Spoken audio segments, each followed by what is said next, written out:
So this is a slide from the previous webinar. I'm not going to go into all the slides. I will just cover the authority layer quickly. So the authority layer usually has authority gap framework, right? It helps you know exactly. It deals with all the possible leaks. That by the time you go through this, it's impossible for your content not to make the impact it's supposed to make in the mind of the viewer. So first thing that it checks is signal clarity. So does your content show who? Does your content show who you help and what changes, right? And what changes with them, right? What do you do for them and what changes when you do that in one glance? Every post must do that. Promise specificity. Is your promise narrow enough to feel custom or generic enough to be ignored? Like being specific with your promise, that so clear and so absolute. I'm going quickly, but the other webinar explain this fully. And then proof sequencing. Is evidence shown in an order that builds a decision or scattered it at random? So whatever you use to support your argument, whatever you're making in that post, is there a sequence for the argument in how it should be brought? It should be explained. All right. There usually the problem, the framework, the solution, and the call to action. There are some things that are listed. We covered each of those layers individually in the previous webinar. And then trust velocity. How many touch points until a stranger believes you can actually help them?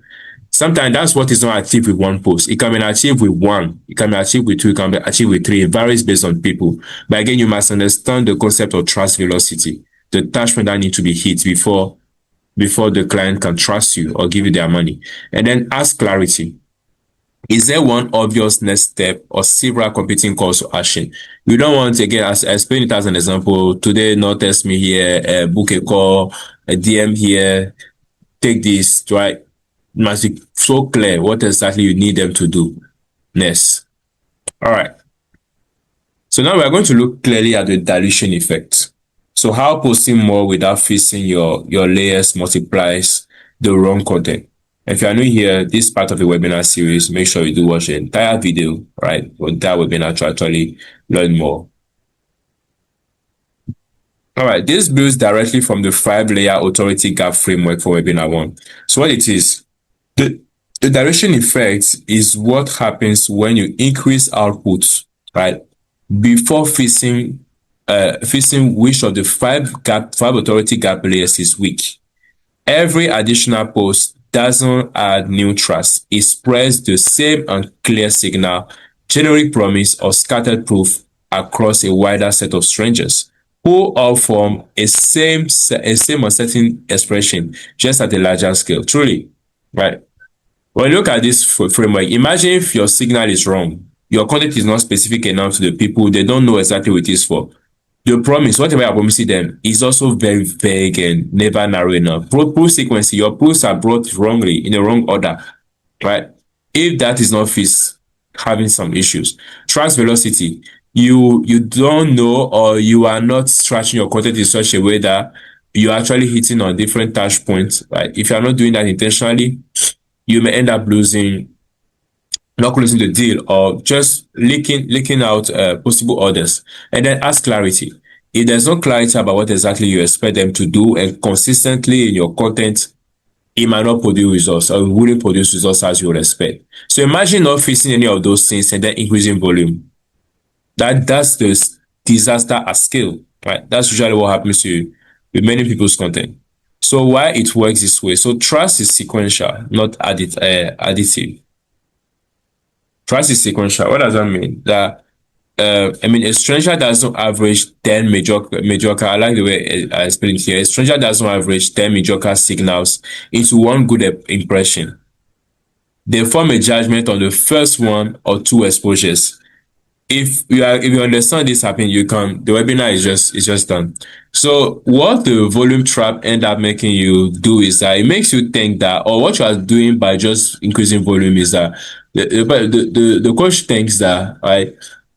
Oh, they saw me a lot more. It means I know what I'm saying. That's true. That truly, when you show up more, people think that you are trying to guide for that thing. That's trust in general. But the way trust is really built, as we are as humans, removing whatever we are hearing from coach, some gurus somewhere, say some things, right? The way try is really built usually in the first encounter or two or first two encounters. Within the first one or first two encounters, you have an idea of who the person is.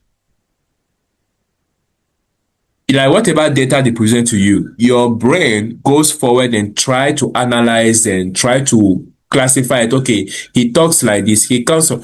That's why we do a lot as human beings. We like to ask where people come from, because if you hear that somebody come from this particular country or from this particular part of the world, it helps you think, oh, he must be this type of person.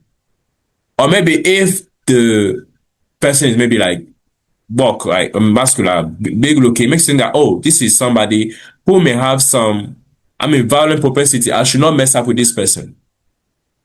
All those things are going on in the mind of the person. They may not even be aware. But the moment they want to make a decision, that third party, right? Those layers are all there, content. All right. So you already know what's being diluted, watching this, applying the things that we said here. Let's map it on your exact content. So this webinar gave you the real diagnosis, not a teaser. So a free 15-minute discovery call is the safest way to run the dilution check on your post and map a fix to your exact content. Right. So you want to book it in 15, book a 15 minutes discovery call with us, and that's actually free. So make sure you check the link in the description. All right. Thank you all once again for your attention. If you do have questions, you can leave them you can book a call or just leave them in the comment section. I'll make sure that I do answer them and review them. I'll meet you in the next webinar. Bye bye.